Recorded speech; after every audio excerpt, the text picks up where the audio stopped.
ഒരു ബന്ദിയെ പോലും ജീവനോടെ പിടിക്കാൻ കിട്ടൂല എന്ന് പറഞ്ഞില്ല, കിട്ടും. ജീവനോടെ ഒരു ബന്ദിയെ പോലും കിട്ടൂല എന്ന് പറയുന്നത് ഒരു നേതാവിന് അവരുടെ സംവിധാനത്തെക്കുറിച്ചുള്ള ആത്മവിശ്വാസം കൊണ്ടാണ്. കാരണം എത്രയോ നൂറുകണക്കിന് ബന്ദികളുണ്ട്, അത് നൂറുകണക്കിന് വ്യക്തികളടുത്തും ചെറു സംഘങ്ങളുടെ കയ്യിലുള്ളത്. അതിൽ ആരാണ് എപ്പോഴാണ് പതറിപ്പോകുന്ന ഇയാൾക്ക് ഇദ്ദേഹത്തിന് പറയാൻ കഴിയില്ല. എന്നിട്ടും വക്താവ് ധൈര്യത്തിൽ പറയാണ്, ഒരാളെ പോലും നിങ്ങൾക്ക് ജീവനോടെ കിട്ടുകയില്ലെന്ന് പറയുകയും ഇത്രയും കിരാതമായ ആക്രമണങ്ങൾക്ക് ശേഷം 1.5 വർഷങ്ങൾക്ക് ശേഷം അവരത് തെളിയിക്കുകയും ചെയ്തു എന്ന് പറയുമ്പം അവരുടെ ഭാഗധേയം അവർ നിർവഹിച്ചു കഴിഞ്ഞു. ശത്രുവിൻ്റെ നിസ്സാരത അവർ തെളിയിച്ചു കഴിഞ്ഞു, അവർ പരാജയപ്പെടുത്തി കഴിഞ്ഞു. ഇനി സംഭവിച്ചത് മുഴുവനും സഹോദരങ്ങളുടെ ചതിയാണ്.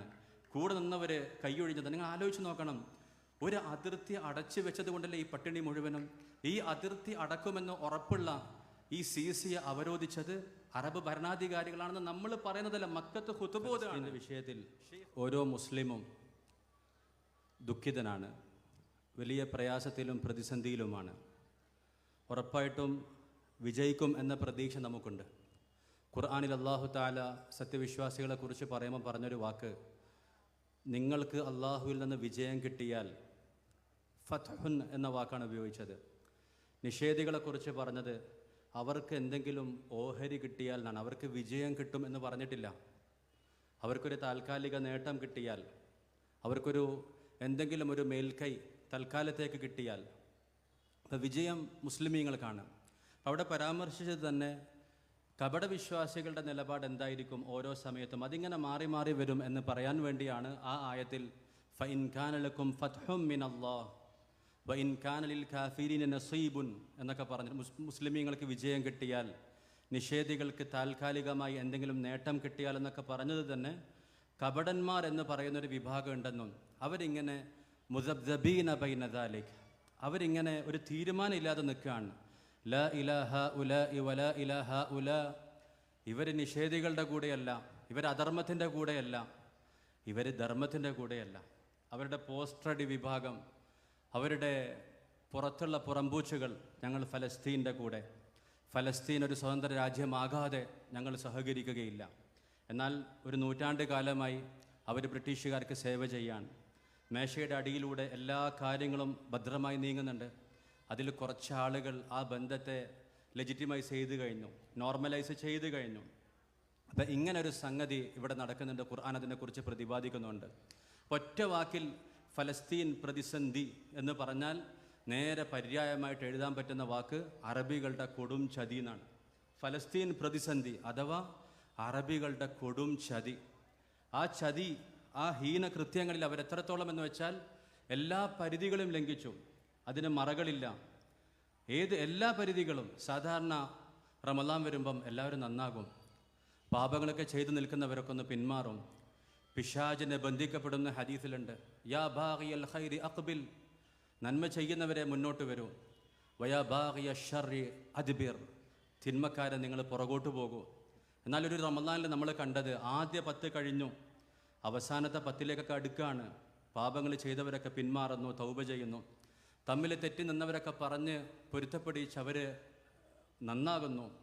എല്ലാവരും കരച്ചിലേക്കും തൗബയിലേക്കൊക്കെ പോകുമ്പം നമ്മൾ കണ്ടൊരു കാഴ്ച, ഫലസ്തീൻ വിരുദ്ധ, ഹമാസ് വിരുദ്ധ സാമ്പാർ മുക്കൂട്ട് മുന്നണി ഫലസ്തീനെ സഹായിക്കുന്നതിൻ്റെ പേരിൽ ഖത്തറിനെ, സഹോദര രാജ്യമായ ഖത്തറിനെ രാത്രിക്ക് രാത്രി ഉപരോധിക്കുന്ന വളരെ മോശമായ ഹീനമായ കാഴ്ചയാണ് നമ്മൾ ലോകത്ത് കണ്ടത്.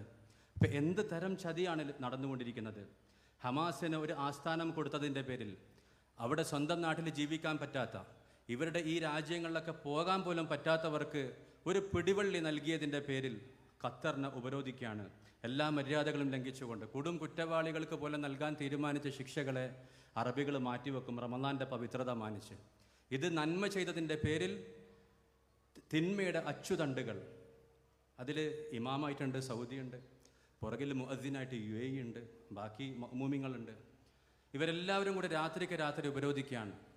എത്രയോ വൈവാഹിക ബന്ധങ്ങളുണ്ട് ഈ രാജ്യങ്ങളിലുള്ള ആളുകൾ തമ്മിൽ, എത്രയോ വൈകാരിക ബന്ധങ്ങളുണ്ട്. വാണിജ്യ ബന്ധങ്ങളൊക്കെ പോകട്ടെ, മക്കളപ്പുറത്താണ്, തലേന്നൊരാവശ്യത്തിന് പോയതായിരിക്കും, പിറ്റേന്ന് മുതൽ യാത്ര ബന്ധാക്കിയിരിക്കുന്നു, അതിർത്തികൾ അടച്ചിരിക്കുന്നു, വ്യോമ ഗതാഗതം നിർത്തിയിരിക്കുന്നു. പലപ്പോഴും ഉംറക്കും ഹജ്ജിനും വരുന്നവർക്ക് പോലും അന്നത്തെ മുശ്രിക്കുകൾ കാണിച്ച മര്യാദ പോലും ഇല്ലാത്ത രീതിയിൽ എന്നവർക്ക് തോന്നിക്കുന്ന രീതിയിൽ, അവരങ്ങനെ പരാതി പറയുന്ന രീതിയിൽ പെരുമാറുന്ന സാഹചര്യം വരെ ഉണ്ടാകുന്നു. അപ്പം ഇതൊരു മറഞ്ഞ കാര്യമൊന്നുമല്ല, തുറന്ന രീതിയിൽ ലോകം കണ്ടു. എന്തിന് ഖത്തറിനെ ഉപരോധിച്ചു? അപ്പോൾ ഇന്ന് ഇവിടെ കുറേ ആളുകളുണ്ട്, രാജാവിൻ്റെ അഭിപ്രായം മാറുന്നതിനനുസരിച്ച് അവരുടെ ദീന് മാറും, അവരുടെ ഖുത്ബകൾ മാറും. ഇതേ കക്ഷികൾ തന്നെ 2004 പ്രസംഗിച്ചിരുന്നു. അഹമ്മദ് യാസീൻ മരിച്ച സമയത്ത് മക്ക ഇമാമായിരുന്ന ഷെയ്ഖ് അബ്ദുറഹ്മാൻ സുദൈസ് പ്രസംഗം നടത്തി. യാ അഹ്ഫാദൽ മുജാഹിദീൻ, ഫലസ്തീൻ പോരാളികളുടെ പേരമക്കളെ, അവരുടെ സന്താനങ്ങളെ, മക്കളെ, പേരമക്കളെ, ലഖദ് അഹ്യയ്തും ഫിൽ ഉമ്മത്തി ആമാലഹ, നിങ്ങൾ ഈ ഉമ്മത്തിൻ്റെ പ്രതീക്ഷകളെ സജീവമാക്കിയിരിക്കുന്നു. അഹമ്മദ് യാസീനെ വധിച്ചത് ഈ അക്രമി ഭരണകൂടം നടത്തിയ ഏറ്റവും മോശമായ പ്രവൃത്തിയാണ്. ഇത് അവരുടെ ബിദായത്തു നിഹായത്തി ഹാദൽ കിയാൻ, ഇത് ഈ അധർമ്മ വ്യവസ്ഥയുടെ ഒടുക്കത്തിൻ്റെ തുടക്കമാണ് എന്ന് മക്ക ഇമാമായിരുന്ന ഷെയ്ഖ് സുദൈസ് പ്രസംഗിക്കുകയാണ്. അപ്പോൾ ഞാൻ പറയാം, നമ്മളെ വ്യക്തികളല്ല, ഏതെങ്കിലും വ്യക്തിയല്ല, അവിടുത്തെ ആളുകളുടെ പോളിസികൾ മാറാണ്. നേരത്തെ ഫലസ്തീനു വേണ്ടി ഞാൻ മരിക്കാൻ തയ്യാറാണെന്ന് പറഞ്ഞ ഷെയ്ഖ് ഫൈസൽ, അദ്ദേഹം സൗദി ഭരണാധികാരിയായിരുന്നു. അവിടെ നിന്നും മാറി പിന്നെ നമ്മൾ കാണുന്നത് ഫലസ്തീനെ എതിർക്കാൻ വേണ്ടി മാത്രം, ഇസ്രായേലിനെ അനുകൂലിക്കാൻ വേണ്ടി മാത്രം അന്നത്തെ ഭരണാധികാരിയായിരുന്ന മുർസിയെ അട്ടിമറിച്ചുകൊണ്ട് സീസിയെ അവരോധിക്കുന്ന കാഴ്ചയാണ് നമ്മൾ കണ്ടത്. അതായത് പച്ചയായ ചതിയാണ്, ശരിയായ ചതി. ഇപ്പം ഇന്ന് ആ രാജാവിൻ്റെ അഭിപ്രായം മാറുമ്പം ഖുത്ബ മാറി, ഇവിടുത്തെ മലയാളി മൗലവിമാരുടെ ദീന് മാറി. പീസ് റേഡിയോയിൽ തുടർച്ചയായ ചർച്ച നടക്കുകയാണ്. ഫലസ്തീൻ പോരാളികൾ ശരിയായ മാർഗത്തിലല്ല, അവരുടെ വിശ്വാസം പിഴച്ചിരിക്കുന്നു, അവർ ഷിയാക്കളാണ്. അതുപോലെ തന്നെ 7-8 എപ്പിസോഡുകൾ അതിന് അതിഥിയായി വന്നിരിക്കുന്ന വ്യക്തി ഒരാദർശവും ഇല്ലാതെ, ഞാൻ പേര് പറഞ്ഞില്ലെങ്കിൽ ഇനി എന്നാ പേര് പറയേണ്ടത് ഇവരൊക്കെ, ആദർശേരി, അദ്ദേഹം ഇവിടെ പുസ്തകം എഴുതിയിട്ടുണ്ട്, മുഫക്കറുൽ ഇസ്ലാം പ്രസിദ്ധീകരിച്ചിട്ടുണ്ട്. ഇഖ്വാന്റെ നേതാക്കളൊക്കെ മഹാന്മാരാണെന്ന് പറയുന്ന പുസ്തകം അദ്ദേഹം മലയാളത്തിൽ പരിഭാഷപ്പെടുത്തി ഇറക്കിയതാണ്, ആരും പറഞ്ഞിട്ടൊന്നുമല്ല, അദ്ദേഹം തന്നെ പരിഭാഷപ്പെടുത്തി ഇറക്കി.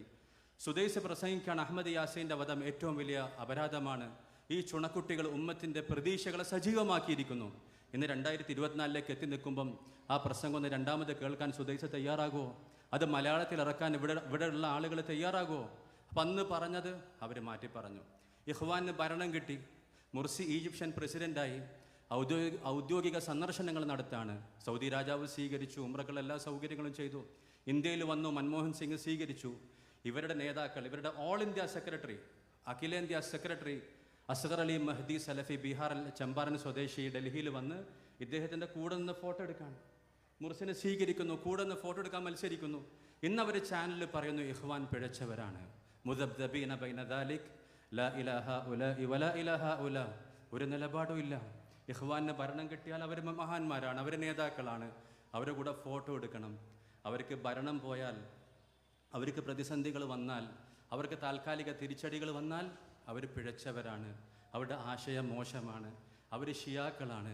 ആ ഷിയാക്കളെ പ്രശംസിക്കാനാണോ? സുദൈസിൻ്റെ ഏറ്റവും നല്ല, മക്ക ഇമാമായിരുന്ന സുദൈസിൻ്റെ പ്രസംഗങ്ങളിൽ ഏറ്റവും നല്ലൊരു പ്രസംഗമാണ് അഹമ്മദ് യാസീൻ ഷഹീദായ സമയത്ത് അദ്ദേഹം ഫലസ്തീൻ പോരാളികളെ അനുസ്മരിച്ചുകൊണ്ട് നടത്തിയ പ്രസംഗം. ഇന്ന് ആ പ്രസംഗം രണ്ടാമത് കേൾക്കാനോ അതിവിടെ പ്രസിദ്ധീകരിക്കാനോ അവർ തയ്യാറല്ല. ആ രീതിയിൽ അവരുടെ അഭിപ്രായങ്ങൾ മാറി, അവരുടെ നിലപാടുകൾ മാറി, പരസ്യമായ ചതി നടക്കുകയാണ്. അതായത് ചെറിയ കാര്യമല്ല, നിങ്ങൾ ആലോചിച്ച് നോക്കണം. തെരഞ്ഞെടുപ്പിലൂടെ ഭരണത്തിൽ കയറി വന്ന മുർസി, അദ്ദേഹം സിറിയയെ സഹായിച്ചു. അദ്ദേഹം പറഞ്ഞു ഈജിപ്തും സിറിയയും സഹോദരങ്ങളാണ്. അവരെ തുറന്ന സ്വീകരണം കൊടുത്തു. അത് തുല്യമായ സിറിയൻ അഭയാർത്ഥികൾ ഈജിപ്തിൽ വന്നാൽ അവർക്ക് എല്ലാ സൗകര്യങ്ങളും ചെയ്യുമെന്ന് ഉറക്കെ പ്രഖ്യാപിച്ചു. അദ്ദേഹം ഗസയോട് പറഞ്ഞു, ഒരിക്കലും ഗസയെ ഞങ്ങൾ ഒറ്റയ്ക്ക് ഉപേക്ഷിക്കുകയില്ല. ഇത് തെളിയിക്കുകയും ചെയ്തു. ഒരു ജാബരി എന്ന് പറഞ്ഞൊരു വ്യക്തി മരണപ്പെട്ട സമയത്ത് അദ്ദേഹം നയതന്ത്ര പ്രതിനിധികളയച്ച് മറ്റു രാജ്യങ്ങളുടെ സഹായം കൂടെ തേടി അവിടുത്തെ വിദേശകാര്യ നയതന്ത്ര പ്രതിനിധികളെ ഗസയിൽ എത്തിച്ച് പൂർണ്ണമായ രീതിയിൽ ഇവരോടൊപ്പം ഉണ്ടെന്ന് തെളിയിച്ചു. അതല്ലാതെ അരിയും തുണിയും കൊടുത്തയച്ചതല്ല. ഈ സഹായങ്ങൾ കൊടുത്തയക്കുന്നതിൽ പോലും സത്യത്തിൽ ചാരപ്രവർത്തനത്തിൻ്റെ ഭീഷണിയുണ്ട്. പലപ്പോഴും ഈ ബന്ദികളെ, അതുപോലെ തന്നെ ഇസ്രായേലിലെ സൈനികരെ, ഇസ്രായേലിലെ ഭീകരരെ, സൈനികരെന്ന് പറയുന്നത് ശരിയല്ല, അവരെ ഫലസ്തീനികൾ തടവിലാക്കുമ്പം അവരെ കണ്ടുപിടിക്കാൻ സഹായിക്കുന്നത് ഫലസ്തീൻ അതോറിറ്റിയും ഈജിപ്ഷ്യൻ ഭരണാധികാരികളും കൂടെ ചേർന്നാണ്. അപ്പോൾ ഈ ഉപരോധത്തിൻ്റെ ഇടയിൽ ഏതെങ്കിലും ട്രക്കും സഹായങ്ങളൊക്കെ വരുന്ന സമയത്ത് ഇതിൻ്റെ ഇടയിലൂടെ ചാരപ്പണി നടക്കുന്നുണ്ടോ, ഈ ബന്ദികളെക്കുറിച്ചുള്ള വിവരങ്ങൾ കൈമാറാനുള്ള ശ്രമം നടക്കുന്നുണ്ടോ എന്ന് പോലും പരിശോധിക്കേണ്ട സ്ഥിതിയിലാണ് ഫലസ്തീനിലെ പോരാളികളുള്ളത്. ആ രീതിയിലുള്ള പിന്നിൽ നിന്നുള്ള ആക്രമണം നടക്കുന്നത് കൊണ്ടാണ് ഇന്നും ഫലസ്തീനിൽ പ്രതിസന്ധികളുള്ളത്. അല്ലാതെ ഒരിക്കലും ഫലസ്തീൻ പ്രതിസന്ധി എന്ന് പറയുമ്പോൾ അത് ഇസ്രായേലിൻ്റെ ശക്തിയല്ല. ഇസ്രായേലിൻ്റെ എല്ലാ ശക്തിയും നിസ്സാരമാണെന്ന് ഒക്ടോബർ 7 അവർ തെളിയിച്ചു. എല്ലാം ഞങ്ങൾ അറിയുന്നു, ആ രീതിയിൽ ഇൻ്റലിജൻസ് ആണെന്ന് പറഞ്ഞത്. അവരുടെ അയൺ ഡോമും അതേപോലെ തന്നെ അവരുടെ എല്ലാ വ്യവസ്ഥകളും കടലാസ് കൊട്ടാരമാണെന്നും, ഇത് സാധാരണ ഈ പേടിപ്പിക്കാൻ വേണ്ടി പാടത്തും അതുപോലെ തന്നെ എവിടെയെങ്കിലുമൊക്കെ ഒരു പട്ടിയുടെ കോല ഉണ്ടാക്കി വെക്കും, അല്ലെങ്കിൽ മനുഷ്യക്കോല ഉണ്ടാക്കി ഇങ്ങനെ നിർത്തി വെക്കും. ആ തരത്തിലുള്ള കടലാസ് പുലിയാണ്, കടലാസ് ബിംബമാണ് ഇസ്രായേൽ എന്ന കാര്യം ഹമാസിൻ്റെ പോരാളികൾ ഒക്ടോബർ 7 തെളിയിച്ചു. അപ്പോൾ ഇവർ പറയാണ്, ഈ മുദബ്ദബുകൾ പറയാണ്, ഈ പ്രശ്നം അവരല്ലേ തുടങ്ങിയത്.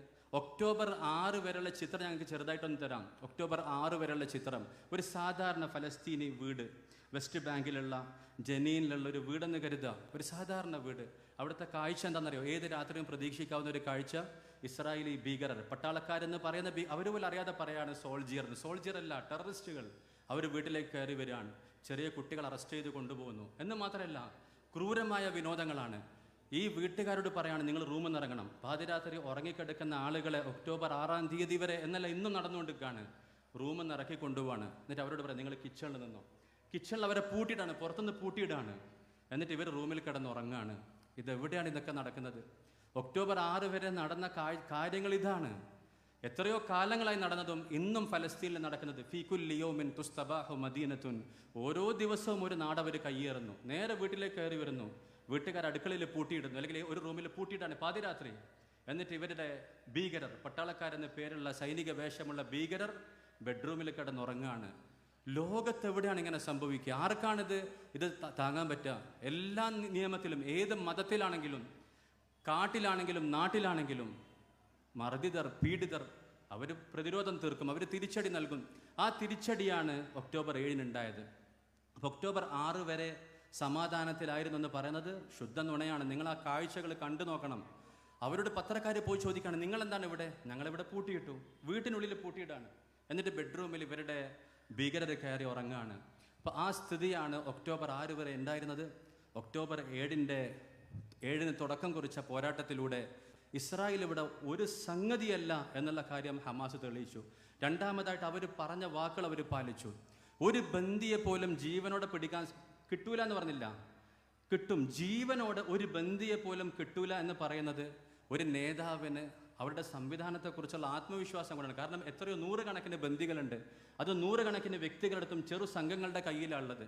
അതിൽ ആരാണ് എപ്പോഴാണ് പതറിപ്പോകുന്ന ഇയാൾക്ക് ഇദ്ദേഹത്തിന് പറയാൻ കഴിയില്ല. എന്നിട്ടും വക്താവ് ധൈര്യത്തിൽ പറയാണ്, ഒരാളെപ്പോലും നിങ്ങൾക്ക് ജീവനോടെ കിട്ടുകയില്ലെന്ന് പറയുകയും ഇത്രയും കിരാതമായ ആക്രമണങ്ങൾക്ക് ശേഷം 1.5 വർഷങ്ങൾക്ക് ശേഷം അവരത് തെളിയിക്കുകയും ചെയ്തു എന്ന് പറയുമ്പം അവരുടെ ഭാഗധേയം അവർ നിർവഹിച്ചു കഴിഞ്ഞു. ശത്രുവിൻ്റെ നിസ്സാരത അവർ തെളിയിച്ചു കഴിഞ്ഞു, അവർ പരാജയപ്പെടുത്തി കഴിഞ്ഞു. ഇനി സംഭവിച്ചത് മുഴുവനും സഹോദരങ്ങളുടെ ചതിയാണ്. കൂടെ നിന്നവർ കൈയൊഴിഞ്ഞത്. നിങ്ങൾ ആലോചിച്ച് നോക്കണം, ഒരു അതിർത്തി അടച്ചു വെച്ചത് കൊണ്ടല്ലേ ഈ പട്ടിണി മുഴുവനും. ഈ അതിർത്തി അടക്കുമെന്ന് ഉറപ്പുള്ള ഈ സിസിയെ അവരോധിച്ചത് അറബ് ഭരണാധികാരികളാണെന്ന് നമ്മൾ പറയുന്നതല്ല, മക്കത്ത് ഖുതുബോദാണ്. സയ്യിദ് മുർസിയെ അട്ടിമറിച്ചിട്ട് സിസിയെ അവരോധിച്ചതിൻ്റെ അടുത്ത വെള്ളിയാഴ്ച ഖുതുബോദാണ് ഞങ്ങളുടെ ഭരണാധികാരി ചെയ്തത് ഈജിപ്തിൻ്റെ സമാധാനത്തിന് വേണ്ടിയാണ്. ഇതിന് ഉന്നതമായ ഭാവി ഗുണഫലങ്ങളുണ്ട്, അത് വൈകാതെ നിങ്ങൾ കാണും. അത് നമ്മളൊക്കെ കണ്ടു അതിൻ്റെ ഫലം എന്താണെന്നുള്ളത്. ലൻ നതുർക ഗസ്സത വഹ്ദഹ എന്ന് പറഞ്ഞ ഭരണാധികാരിയെ അട്ടിമറിച്ചുകൊണ്ട് ഈ അതിർത്തി ഭദ്രമായി അടച്ച് ഫലസ്തീൻ ഉപരോധം, ഇവർ ചെയ്ത ഖത്തർ ഉപരോധം പോലെ ഈ ഫലസ്തീൻ ഉപരോധം യാഥാർത്ഥ്യമാക്കി ഇസ്രായേലിനെ സംരക്ഷിക്കുമെന്ന് ഉറപ്പുള്ള സിസിയെ അവരോധിച്ച ആളുകൾ. ഇനിയുണ്ട് ഒരുപാട് കഥകൾ, ഇനിയും ഒരുപാട് സംഗതികൾ. നിങ്ങൾ പ്രതീക്ഷിക്കുന്നതിൻ്റെ 10 ഇരട്ടി ചതിയാണ് അറബികൾ ഇവരോട് ചെയ്തുകൊണ്ടിരിക്കുന്നത്. ഈ ഫലസ്തീൻ ഹമാസ് വിരുദ്ധ സാമ്പാർ മുക്കൂട്ട് മുന്നണി ഇവരോട് ചെയ്തുകൊണ്ടിരിക്കുന്നത്. ഒരു വലിയ റിസർച്ച് അക്കാഡമി അവർ 8 വോള്യത്തിൽ റിസർച്ച് പ്രസിദ്ധീകരിക്കുകയാണ്. ഇഖ്വാനുൽ മുസ്ലിമൂൻ എന്നാണ് അതിൻ്റെ പേര്. 8 വോള്യത്തിൽ. ഞാൻ നേരത്തെ പറഞ്ഞു, മുർസി വന്നപ്പോൾ ഫോട്ടോ എടുത്തവരാണ് ഇതൊക്കെ പ്രചരിപ്പിക്കുന്നത്. അപ്പോൾ ഇവർ ഇഖ്വാനുൽ മുസ്ലിമിനെ പറ്റി എന്തായാലും 8 വോള്യത്തിൽ റിസർച്ച് ചെയ്ത് ഇത്രയും ഉറക്കൊഴിഞ്ഞ് എഴുതിയതല്ലേ. അപ്പോൾ ഇവർ ഗിഫ്റ്റ് വന്നപ്പോൾ അത് വാങ്ങി ആ മാറാപ്പ് ഇവിടെ നാട്ടിൽ കൊണ്ടുവന്ന് വായിക്കാൻ വേണ്ടി എന്തെല്ലാം കാര്യങ്ങൾ ഇവർക്ക് ആര് ഫണ്ട് ചെയ്യുന്നു, ഇവരെങ്ങനെ പ്രവർത്തിക്കുന്നു, ആരൊക്കെ ഇതിൽ അംഗങ്ങളാണ്, ഏതൊക്കെ രാജ്യങ്ങളിൽ ഇവർക്ക് കമ്പനികളുണ്ട്. ഇതേ റിസർച്ച് ഇവർക്ക് RSSനെ പറ്റി അല്ലെങ്കിൽ മൊസാദിനെ പറ്റി ചെയ്തിരുന്നെങ്കിൽ എത്ര നന്നായിരിക്കും. അടുത്ത വർഷം അതേ അക്കാഡമിൻ്റെ റിസർച്ച് പുറത്തിറങ്ങി ഒരു ചെറിയ പുസ്തകം, ഹമാസിലെ ഭിന്നിപ്പുകൾ. അത് വാങ്ങാൻ പോലും തോന്നിയില്ല. കാരണം എന്തെങ്കിലും ഒരു രസമുള്ള മസാല കഥയാണെങ്കിൽ വായിക്കായിരുന്നു. ഏതെങ്കിലും ഒരു ഓൺലൈൻ വാർത്ത, ഇത് കണ്ടാൽ നിങ്ങൾ ഞെട്ടും, ഇത് കേട്ടാൽ നിങ്ങൾ അത്ഭുതപ്പെടും, ആ നിലവാരത്തിലെങ്കിലുള്ളതാണ് നമുക്കൊന്ന് വാങ്ങി വായിക്കായിരുന്നു. ഒരു നന്ദകുമാറിൻ്റെ എഴുത്ത് പോലെ അല്ലെങ്കിൽ മറുനാടൻ്റെ വാർത്ത പോലെ വെറുതെ വായിക്കായിരുന്നു. ഹമാസിലെ പിന്നെ അത് യുദ്ധമുഖത്ത് സമുന്നത നേതാവ് മരണപ്പെടുമ്പം ആ വാർത്ത അവിടെ മറച്ചു വെച്ചിട്ട് അടുത്തൊരു ഘട്ടം നോക്കി ആ വാർത്ത പുറത്തു വിട്ട് അത്രയും സംഘടനാ സംവിധാനമുള്ള ഒരു ഹമാസ്. എന്ന് മാത്രമല്ല, യുദ്ധമുഖത്ത് ഒരു നേതാവ് മരണപ്പെടുമ്പം അടുത്ത നേതാവിലേക്ക് സ്മൂത്തായിട്ട് ട്രാൻസിഷൻ നടത്തുന്ന ഹമാസിൻ്റെ ഭിന്നിപ്പുകൾ എന്നിട്ട് റിസർച്ച് നടത്തുന്നവരെ പറ്റി ഇങ്ങനെയുള്ള ഏഷ്യണി ഒരു അങ്ങാടിയിലുള്ള ഒരു അടുക്കളയിലും ഇല്ല. ഇഖ്വാൻ മുസ്ലിമിനെ പറ്റി 8 വോള്യം. അടുത്ത വർഷത്തെ റിസർച്ച് ഹമാസിലെ ഭിന്നിപ്പുകൾ എന്നാണ്. എന്ന് മാത്രമല്ല, നിങ്ങൾ ആലോചിച്ച് നോക്കണം, ഞാൻ പല അറബ് രാജ്യങ്ങളെ പറ്റിയും പറയാം. അവിടുന്ന് ഒരു വീഡിയോ, ഒരു പോസ്റ്റ് പോലും നിങ്ങൾക്ക് ഗസക്കോ ഹമാസിനോ അനുകൂലമായിട്ട് കാണാൻ സാധിക്കില്ല. അവിടെയുള്ള ആലിമീങ്ങൾ മോശമായത് കൊണ്ടല്ല, മറിച്ച് അവർ അപ്ലോഡ് ചെയ്താൽ ഉടനെ ഷുഊൻ ഇസ്ലാമിക് അഫയേഴ്സ് എന്ന് പറയുന്ന സിയോണിസ്റ്റ് അഫയേഴ്സിൻ്റെ വക്താക്കൾ വീട്ടിൽ വരും. എന്നിട്ട് ഈ വീഡിയോ ഡിലീറ്റ് ചെയ്യിപ്പിക്കും. ഈ വീഡിയോ ഡിലീറ്റ് ചെയ്യാൻ പറയും. ഡിലീറ്റ് ചെയ്തില്ലെങ്കിൽ ഭീഷണിപ്പെടുത്തും. അടുത്ത വീഡിയോ പോസ്റ്റ് ചെയ്യുകയാണെങ്കിൽ ഈ പണ്ഡിതന്മാരെ ഇവർ കൊണ്ടുപോയി ജയിലിലടക്കും. ഇതാണ് അവസ്ഥ. നിങ്ങൾ ആലോചിച്ച് നോക്കണം. ഇവിടെ നിങ്ങൾക്ക് എത്രയോ നീതിക്ക് വേണ്ടി നിലകൊള്ളുന്ന എത്രയോ അമുസ്ലിം സഹോദരങ്ങളുടെ പ്രസംഗങ്ങൾ കേൾക്കാൻ പറ്റും. സ്വരാജിൻ്റെ പ്രസംഗം, രാഹുൽ ഈശ്വറിൻ്റെ പ്രസംഗം, എത്രയോ ആളുകളുടെ പ്രസംഗങ്ങൾക്ക് കേൾക്കാൻ പറ്റും ഫലസ്തീൻ അനുകൂലിച്ചുകൊണ്ടും ഹമാസിനെ അനുകൂലിച്ചുകൊണ്ടൊക്കെ.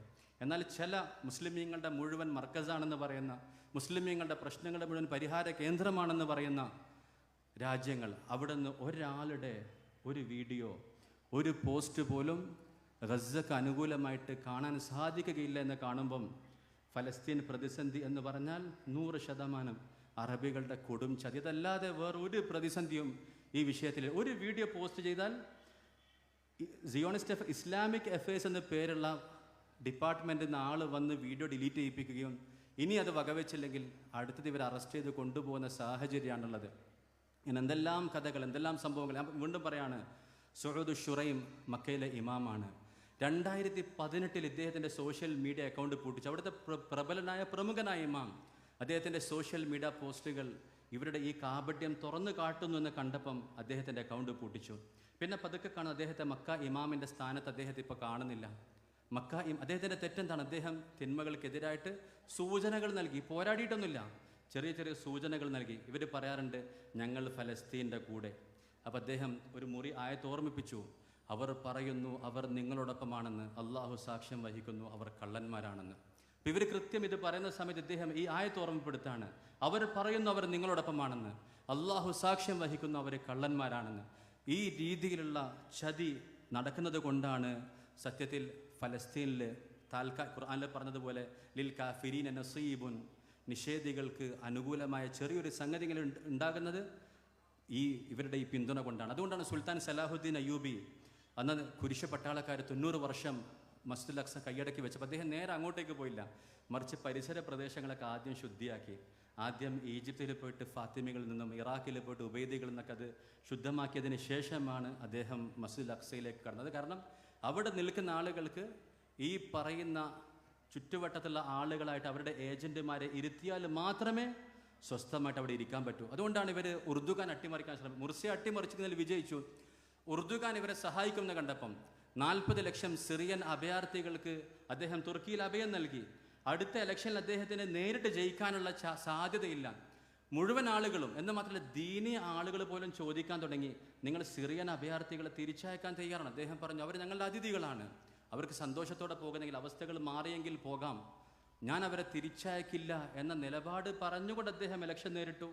നമ്മൾ ഫുട്ബോളൊക്കെ പറഞ്ഞാൽ ഡ്രോ പിടിച്ചു, പിന്നെ പെനാൽറ്റിയിലാണ് രണ്ടാമത് ജയിച്ച് അദ്ദേഹം തുർക്കിയിൽ കയറിയത്. അപ്പം ഇങ്ങനെ തെരഞ്ഞെടുപ്പിലൂടെ സ്വന്തം അപകട നില തരണം ചെയ്ത് അദ്ദേഹം വിജയിച്ചു വന്നു. ഇതിനിടയിൽ അദ്ദേഹത്തെ അട്ടിമറിക്കാൻ ശ്രമിച്ചു. അമേരിക്കയുടെ മടിയിലുണ്ടായിരുന്ന ഫതഹുല്ല ഗുലൻ എന്ന് പറയുന്ന വ്യക്തി സീറത്തിൻ്റെ ക്ലാസ് എടുക്കാൻ തുടങ്ങി, ഇസ്ലാമിക് സ്കൂളുകൾ നടത്താൻ തുടങ്ങി. നല്ല സിസ്റ്റമാറ്റിക് ആയിട്ടുള്ള സ്കൂളുകൾ, സീറത്തിനെ പറ്റിയുള്ള ശ്രദ്ധേയമായ ക്ലാസ്സുകൾ. കുറേ ബുദ്ധിജീവികൾ ഇതിൽ ആകൃഷ്ടരായി.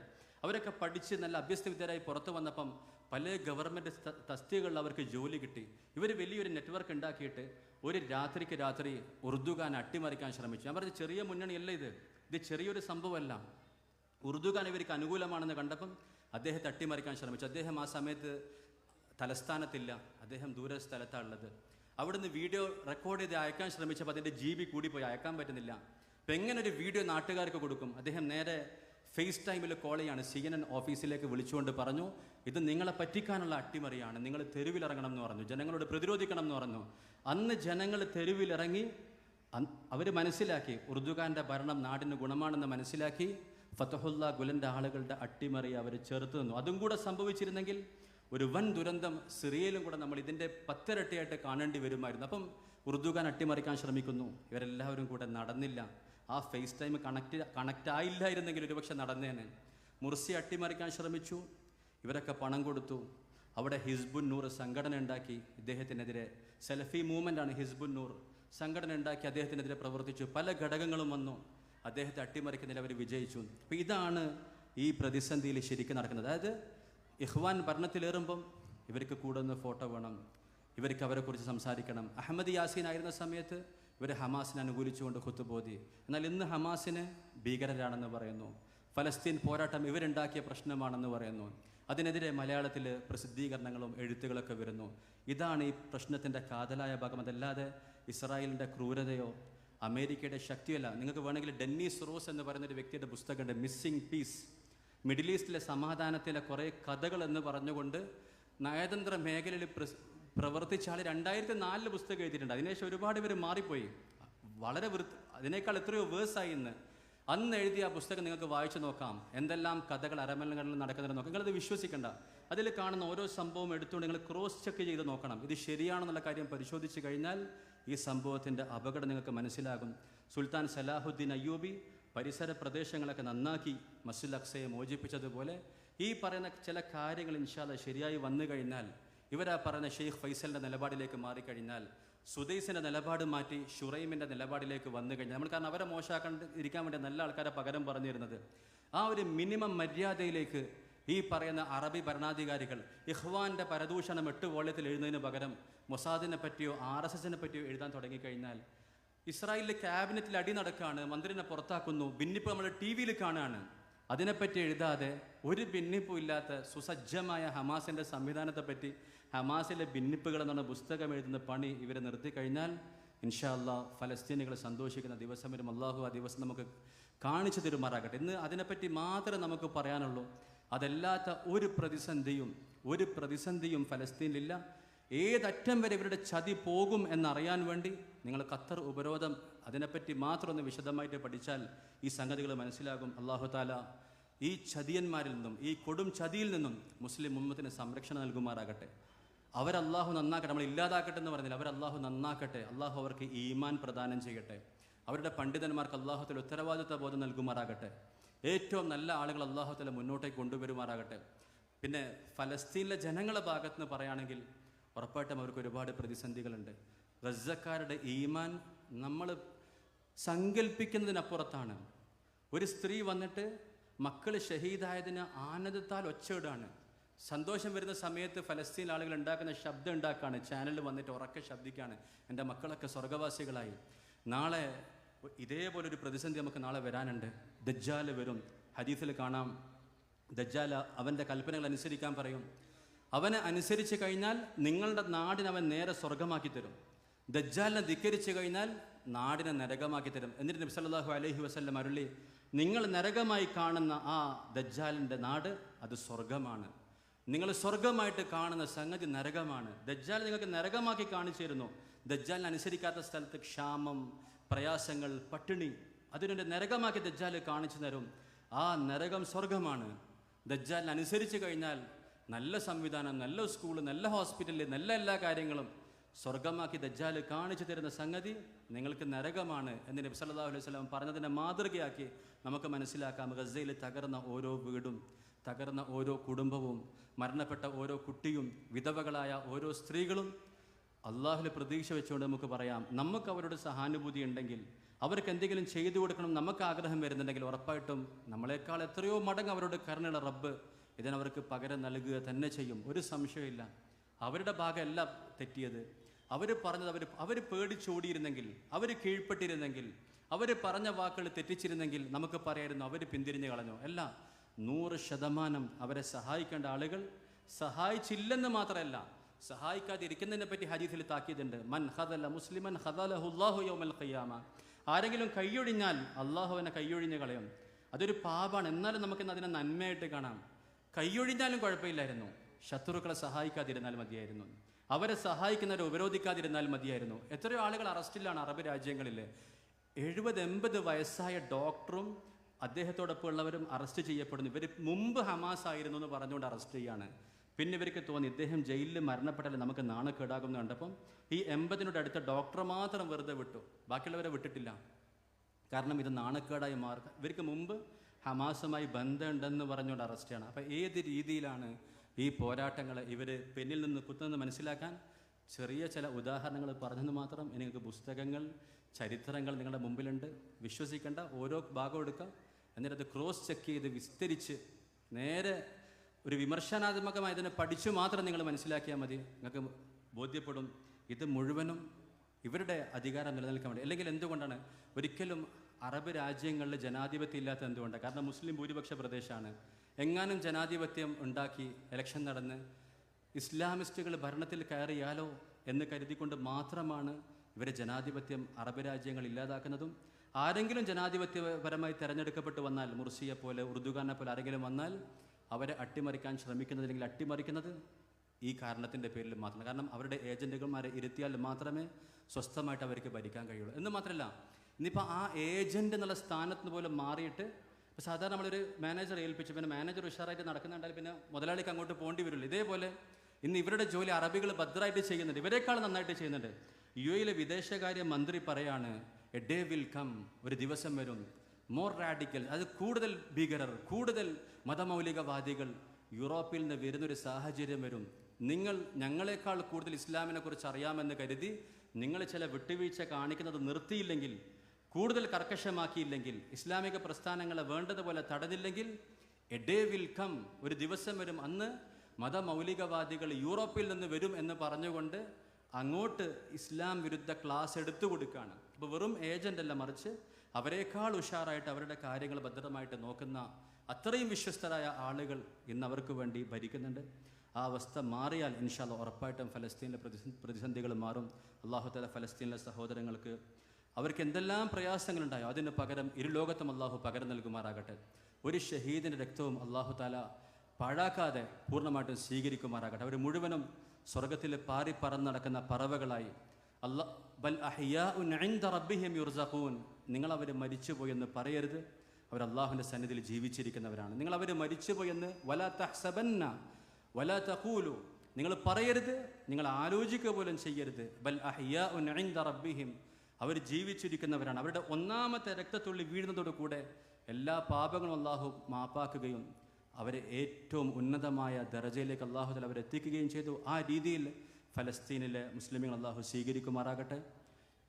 എല്ലാ പ്രയാസങ്ങളും അള്ളാഹു ദൂരീകരിക്കുമാറാകട്ടെ. മുസ്ലിം നാടുകളുടെ അവസ്ഥ അള്ളാഹു തആല നന്നാക്കുമാറാകട്ടെ. അവർക്ക് പേടിയാണ്.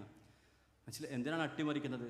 ഒരു വർഷം കൊണ്ട് അട്ടിമറിച്ചത് ആ പേടി കൊണ്ടാണ്. അപ്പോൾ ഇതൊരു സമരമാണ്. ഇതിപ്പോൾ ഇതിൻ്റെ വലുപ്പം ഒരു കുമിളയാണ്. ഈ കുമിളകൾ ചേർന്നൊരു കുമ്പിളായി മാറി, പിന്നെ ഇത് നാളെ ഒരു സുനാമിയായിട്ട് മാറും എന്നവർക്ക് അറിയുന്നത് കൊണ്ടാണ് 80 വയസ്സായ ഡോക്ടറെ പഴയ ബന്ധം പറഞ്ഞ് അറസ്റ്റ് ചെയ്യുന്നത്. അത്ര ഭയപ്പാടോടുകൂടെ ഒരു അസ്ഥിവാരവുമില്ലാത്തൊരു സംവിധാനം തൽക്കാലം നിലനിർത്തിയിരിക്കുന്നു. ആളുകളൊരു പുകമറയിൽ നിന്നുകൊണ്ട് ഈ ഇമാമിനെ നമ്മൾ എങ്ങനെ തെറ്റ് പറയും, ഈ രാജകുമാരനെ നമ്മൾ എങ്ങനെ തെറ്റ് പറയുമെന്ന് കരുതി മിണ്ടാതെല്ലാം കണ്ടുകൊണ്ട് പോകുന്നു. ഈ അവസ്ഥക്കൊരു മാറ്റം വന്നാൽ ഇൻഷാ അല്ലാഹ് ഫലസ്തീൻ്റെ വിജയം നമ്മുടെ മുമ്പിലെത്തും. അല്ലാഹു തആല ദിനം കാണാൻ നമ്മെ സഹായിക്കുമാറാകട്ടെ. ശുക്രൻ, ജസാക്കുമുല്ലാഹ് ഖൈറൻ. അസ്സലാമു അലൈക്കും വറഹ്മത്തുള്ളാഹി വബറകാതുഹു.